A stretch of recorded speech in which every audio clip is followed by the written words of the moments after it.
Hello guys, good afternoon. Makulimlim but hapon na po. Ayan ganyan ang ano niya. So, yun po ay yung sasakyan namin. Andito po kami ngayon sa Virginia. Yan, USA. Nagbakasyon po kami. Ganito po ang bahay nila dito. Ganito po ang itsura, lalaki. Yan. Ganito po. Tapos, dito kasi nakatira ang kapatid ni Shay. Ito yung bahay nila, oh. Yan. Ang taas niyan, guys. 4th floor. Outer floor yata.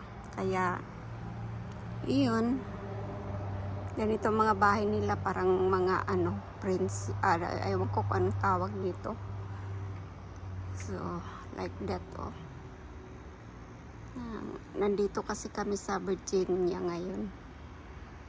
Yeah. Ganito lang guys. Okay, that's it. Bye-bye.